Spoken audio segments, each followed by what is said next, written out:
If AI cross-referenced every surviving ancient Egyptian text, the Sumerian king lists, and 4,000 years of astronomical data, and came back with a name, not unknown builders, not advanced ancient humans, but a specific classification of entity, would you believe it? Probably not. Most people wouldn't.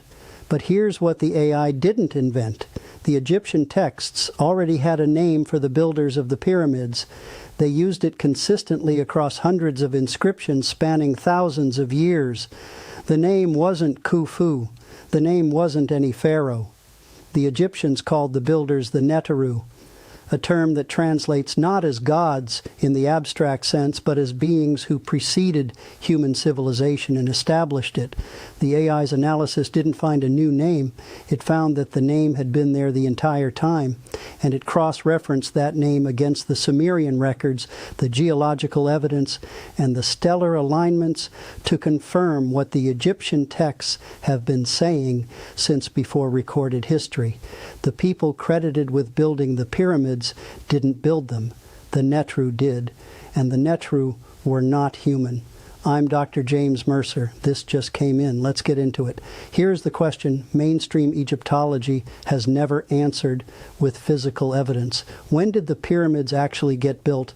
Not when the mainstream says, because the mainstream date, roughly 4,500 years ago, during the reign of the pharaoh Khufu, is not based on evidence from the pyramid itself. It is based on a single small cartouche painted in a cramped access shaft, identified as Khufu's name by a man who had financial reasons to make the discovery and whose methods were questioned in his own lifetime. The physical evidence points somewhere else, somewhere much earlier. And when AI ran the full data set, every inscription, every alignment, every erosion pattern, every comparative record from Mesopotamia, the date it returned was not 2500 BC, and the builders it named were not Egyptian. Subscribe now and turn on notifications. This is the kind of finding that rewrites everything. Let's go back to the beginning. To understand what the AI found, you need to understand how the mainstream date for the pyramids was established, because it was not established the way most people assume. In 1837, a British military officer named Howard Vyse was excavating the Great Pyramid under considerable public pressure to find something significant. His previous season had produced nothing notable. His funding was at risk. In a narrow access shaft above the king's chamber that had been sealed for thousands of years, Vyse's team reported finding painted marks. Among them, what appeared to be a cartouche, an oval hieroglyphic frame containing what was identified as the name Khufu. Vyse announced the discovery immediately. The pyramid was Khufu's tomb. The construction date was established. The problem, Vyse's integrity, was questioned by contemporaries who noted that no similar cartouche had ever been found in the pyramid before, that the hieroglyphic spelling in the marks was inconsistent with known examples of Khufu's name from other verified sites, and that Vyse had documented incentives to make exactly this kind of discovery at exactly this moment. The cartouche has never been independently verified in a way that addresses these concerns. In 2014, two researchers who obtained access to the shaft photographed the marks and published an analysis suggesting the paint contains compounds inconsistent with ancient Egyptian pigments. The Egyptian Ministry of Antiquities announced an investigation. It was closed without published findings. The two researchers were permanently barred from Egyptian sites. That cartouche is the primary physical evidence for the mainstream construction date of the most studied structure on Earth. The physical evidence for a much earlier construction date has been accumulating for over a century. It has been consistently sidelined, not refuted, sidelined.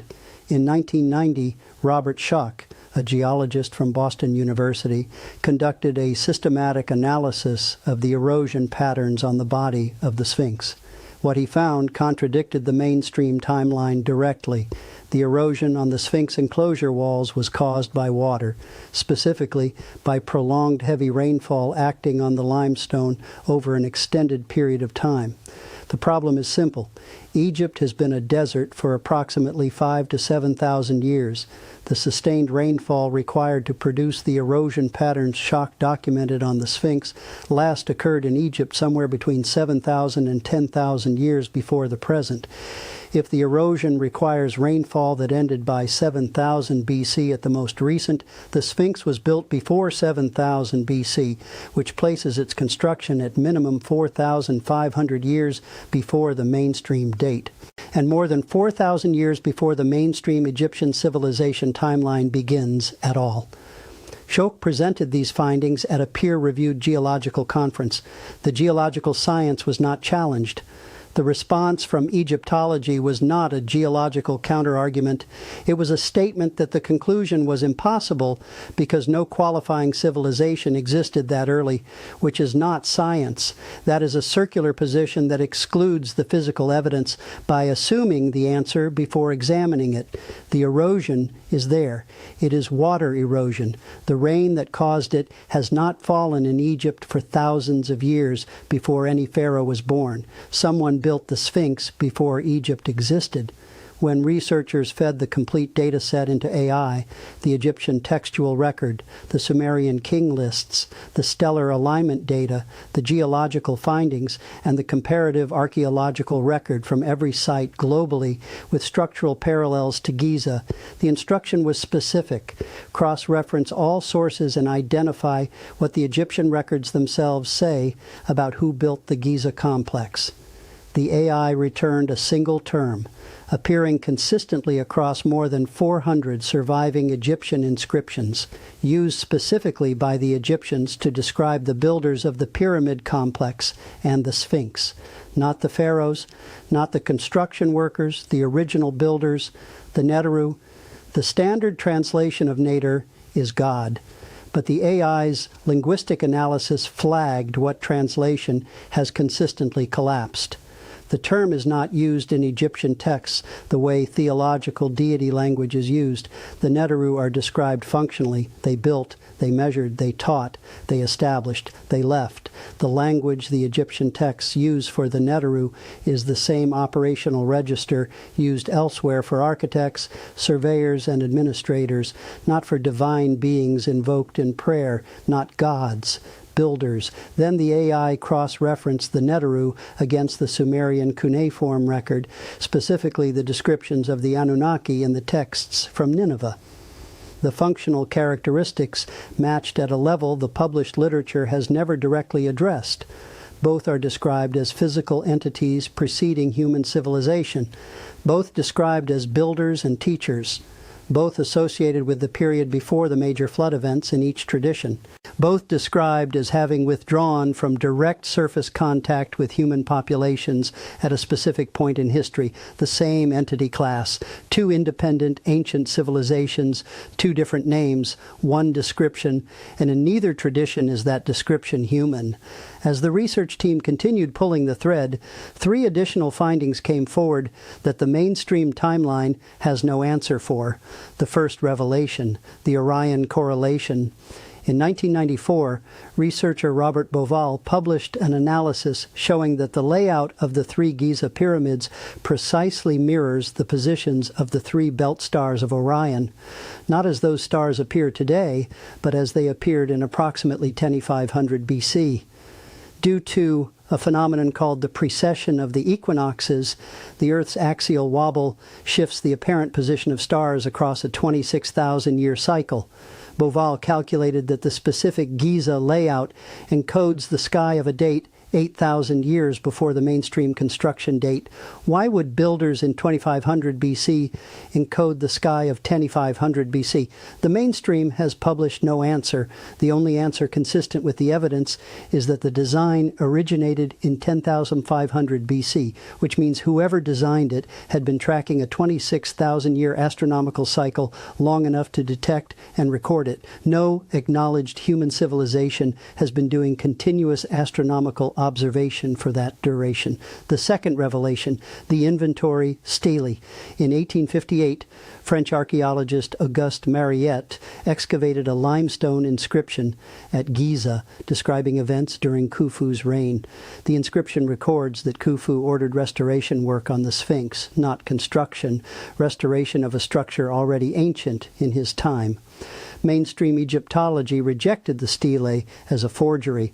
The physical evidence of the stele was not found inconsistent. The hieroglyphic style, the material, the excavation context, none of these were identified as problematic.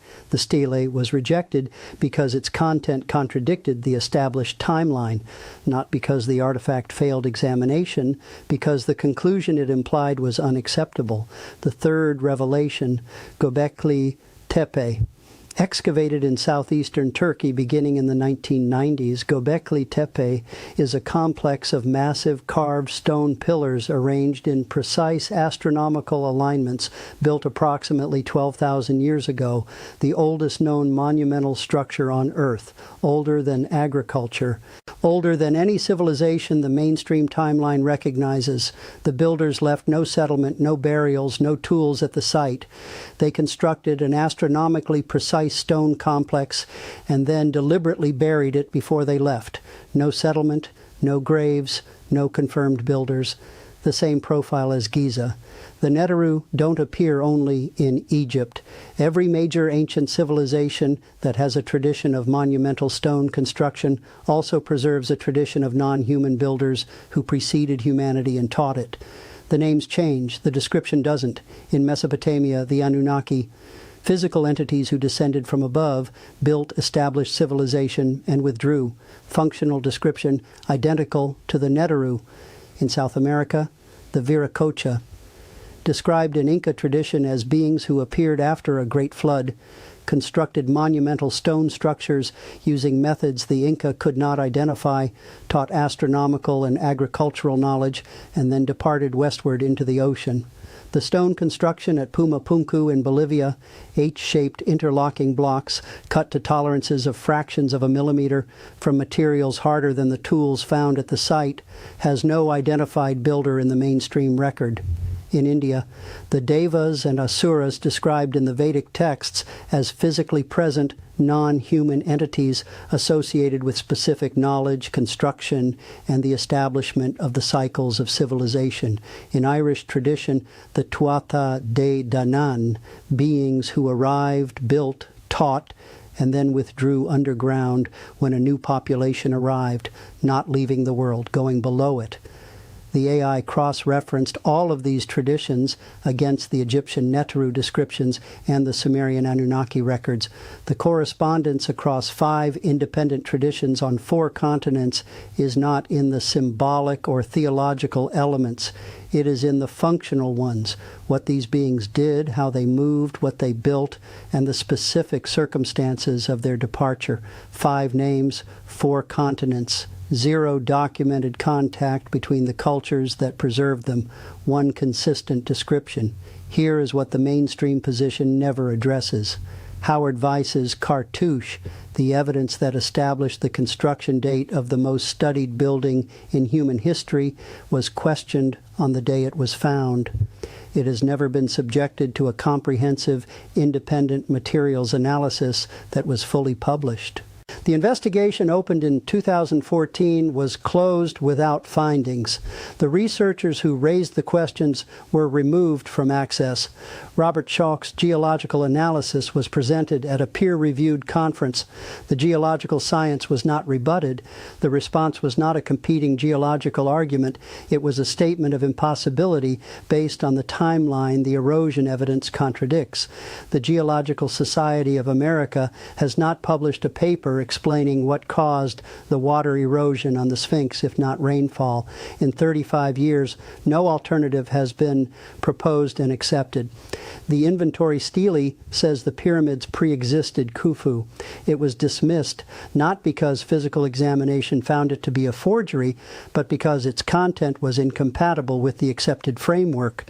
The reason given for rejection was the conclusion, not the evidence, and the name the Egyptians consistently used for the pyramid builders, The Neteru is in the published record. In hundreds of inscriptions, translated, accessible, the mainstream translation of that term as gods collapses the functional language the AI identified as operational and administrative into a theological category that smooths over the problem.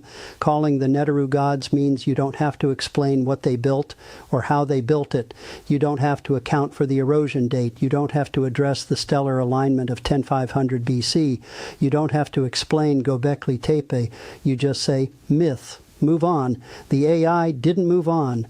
It read what the texts actually say, and what they say is that the Neteru were real, physical, present, operational, and not human. So here is where this lands.